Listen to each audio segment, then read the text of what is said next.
السلام علیکم ورحمۃ اللہ وبرکاتہ۔ الحمدللہ رب العالمین، الصلاۃ والسلام علی اشرف الانبیاء والمرسلین وعلی آلہ واصحابہ اجمعین، اما بعد۔ تمام قسم کی تعریفات اس اللہ رب العالمین کے لیے ہے جس نے ہم اور آپ کو اشرف المخلوقات بنا کر اس دنیا کے اندر پیدا فرمایا، اور اس نے ہم کو پیدا فرمانے کے بعد یوں ہی نہیں چھوڑا بلکہ پہلے ہی ہماری ہر چیز کا انتظام کر دیا۔ اسی طریقے سے ہمارے آخری نبی محمد مصطفیٰ عربی صلی اللہ علیہ وسلم پر بھی درود و شریف ہو، جنہوں نے اس دین کو ہمارے لیے مفت میں چھوڑ دیا۔ اب میں آپ کو آپ کے سامنے جس تقریر کو لے کر حاضر ہوئی ہوں اس کا عنوان ہے کہ قبر کے حالات، کہ قبر میں انسان کے ساتھ کیا کیا ہوگا۔ تو حاضرین کرام، ذرا غور کرنے کا مقام ہے، کیونکہ ہر انسان کو مرنا ہے۔ جو یہاں پر آیا ہے اس کو اس دنیا سے ضرور ایک دن جانا ہوگا۔ قبر میں جا کر ہمیں اپنی موت کو سوچنا چاہیے، کہ اپنی قبر کو سوچنا چاہیے کہ آج کل اس ادب سے ہمارے اندر بڑی غفلت پائی جا رہی ہے۔ جب ہم قبرستان کی طرف جاتے ہیں تو بھی دنیا کی باتیں کرتے ہیں، اور قبر میں پہنچ کر بھی دنیا کی باتیں ہی کرتے رہتے ہیں۔ وہاں کی قبروں کو دیکھ کر ہمیں اپنی قبر اور اپنی موت یاد آتی ہی نہیں۔ تو حاضرین کرام، کتنی افسوس کی بات ہے کہ ہمیں بھی ایک دن مرنا ہے، اور ہم مردوں کو روزانہ دفن کرتے ہیں، اپنے کاندھے پر سوار کر کر لے جاتے ہیں، لیکن ہم اپنی موت کو ذرا بھی یاد نہیں کرتے۔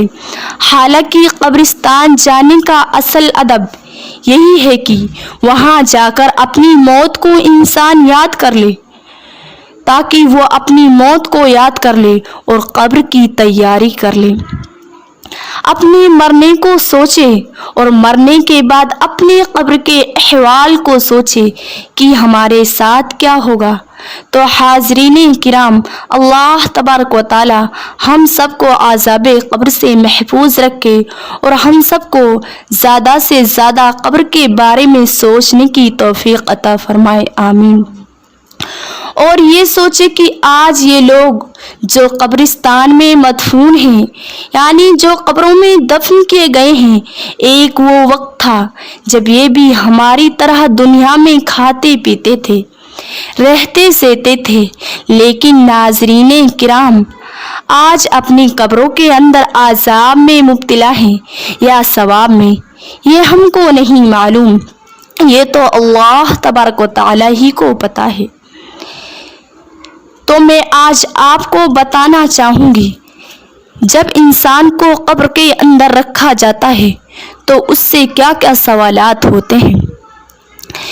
تو نبی صلی اللہ علیہ وسلم کا ارشاد ہے کہ جب بندے کو قبر میں رکھا جاتا ہے تو اس کے پاس دو فرشتے آتے ہیں، جن میں سے ایک کا نام منکر ہوتا ہے اور دوسرے کو نکیر کہتے ہیں۔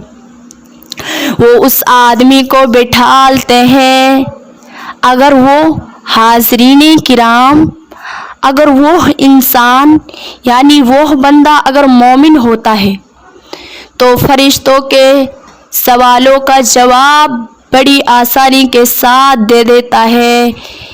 فرشتے اس سے پوچھتے ہیں، من ربکا، تیرا رب کون ہے؟ اگر وہ مومن ہوتا ہے تو جواب دیتا ہے، ربی اللہ، میرا رب اللہ ہے۔ پھر اس کے بعد اس سے پوچھا جاتا ہے، من دینکا، تیرا دین کیا ہے؟ اگر بندہ مومن ہوتا ہے تو جواب دیتا ہے، دینی اسلام، میرا دین اسلام ہے۔ پھر اس سے پوچھا جاتا ہے من نبیُکا، تیرے نبی کون ہیں؟ تو وہ جواب دیتے ہیں میرے نبی محمد مصطفیٰ عربی صلی اللہ علیہ وسلم ہیں۔ پھر فرشتے اس سے پوچھتے ہیں وہ دنیا میں کیوں بھیجے گئے؟ تو وہ بڑے ہی آسانی کے ساتھ جواب دیتا ہے وہ دنیا میں اس لیے بھیجے گئے تاکہ وہ ہمیں اس دین کی طرف رہنمائی کریں۔ تو حاضرین کرام، یہ اس شخص کے سوال و جواب ہیں جو مومن ہوتا ہے۔ پھر تو آسمان سے ایک منادی آواز دیتا ہے کہ اس شخص نے سچ کہا۔ اس شخص نے کیا کہا؟ اس شخص نے سچ کہا۔ اس کے لیے جنت کا لباس پہنا دو۔ تو چنانچہ اس کے لیے جنت کا لباس پہنا دیا جاتا ہے۔ سبحان اللہ۔ پھر اس فرشتے آسمان سے آواز دیتا ہے اس کے لیے جنت کا ایک دروازہ کھول دو۔ سبحان اللہ۔ تو اس کے لیے جنت کا ایک دروازہ کھول دیا جاتا ہے جس سے ٹھنڈی ٹھنڈی ہوائیں آنے لگتی ہیں، اور اس کے لیے قبر اتنی کشادہ کر دی جاتی ہے کہ جہاں تک اس کی نگاہ پہنچ سکے وہ قبر اس کے لیے اتنی کشادہ کر دی جاتی ہے۔ سبحان اللہ۔ پھر آپ صلی اللہ علیہ وسلم نے اس شخص کا حال بیان فرمایا جو کافر ہوتا ہے۔ کس کا بیان فرمایا؟ جو شخص کافر ہوتا ہے۔ تو نبی صلی اللہ علیہ وسلم نے ارشاد فرمایا اسی طریقے سے اس کے پاس بھی یہی دو فرشتے آتے ہیں اور اس کو بٹھالتے ہیں اور اس سے پوچھتے ہیں من ربکا، تیرا رب کون ہے؟ تو وہ جواب دیتا ہے ہائے افسوس میں کچھ نہیں جانتا۔ تو حاضرین کرام، وہ شخص جواب دیتا ہے میں تو کچھ بھی نہیں جانتا، مجھے یہ بھی معلوم نہیں تھا کہ قبر میں یہ سوال جواب ہوئیں گے۔ پھر اس سے پوچھا جاتا ہے من دینکا، تیرا دین کیا ہے؟ تو وہ اس پر بھی یہی جواب دیتا ہے کہ ہائے افسوس میں کچھ نہیں جانتا۔ پھر اس کے بعد اس سے پوچھا جاتا ہے من نبیُکا، تیرا نبی کون ہے؟ تو وہ اس پر بھی یہی جواب دیتا ہے کہ مجھے کچھ نہیں پتا۔ تو فرشتے اس جواب پر کیا کہتے ہیں؟ اس جواب دینے پر یہ کہتے ہیں کہ ہم کو تو معلوم تھا کہ تو یہی جواب دے گا۔ تو آسمان سے اللہ تعالیٰ کا حکم ہوتا ہے، یعنی ایک فرشتہ آواز لگاتا ہے کہ اس شخص نے جھوٹ کہا، ان کذبا، یہ کہ اس شخص نے جھوٹ کہا، اس کے لیے جہنم کا لباس پہنا دو۔ تو حاضرین کرام، اس کے لیے جہنم کا لباس پہنا دیا جاتا ہے۔ تو حاضرین کرام، ذرا غور کرنے کا مقام ہے کہ اس شخص کے لیے جہنم کا لباس پہنا دیا جاتا ہے، پھر اوپر سے ایک منادی آواز دیتا ہے کہ اس کے لیے آگ کا بستر بچھا دو۔ تو چنانچہ اس کے لیے آگ کا بستر بچھا دیا جاتا ہے اور اس کی قبر میں آگ جلا دی جاتی ہے، اور اس کے لیے ایک دروازہ جہنم کا کھول دیا جاتا ہے۔ اس کے لیے ایک دروازہ جہنم کا کھول دیا جاتا ہے۔ اللہم حافظنا من، اللہ ہم سبھی مسلمانوں کو اس سے محفوظ رکھے جس سے اتنی گرم اور سخت لو آتی رہتی ہیں کہ اتنی گرم اور سخت لو آتی رہتی ہیں۔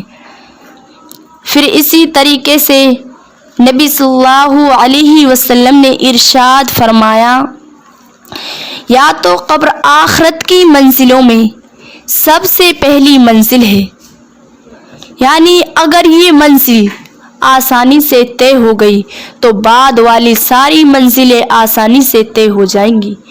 اگر یہ منزل انسان کے لیے سخت ہو گئی، دشوار ہو گئی، تو حاضرین کرام اس کے لیے تو سب ہی منزلیں مشکل اور دشوار ہو جائیں گی۔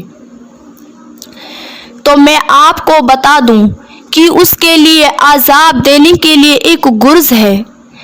اس گرز کی حقیقت یہ ہے، نبی صلی اللہ علیہ وسلم نے ارشاد فرمایا کہ اس گرز کے مارنے کی حقیقت یہ ہے کہ جب فرشتہ اس گرز کو ایک مرتبہ مارتا ہے تو وہ انسان مٹی مٹی ریزہ ریزہ ہوتا ہے۔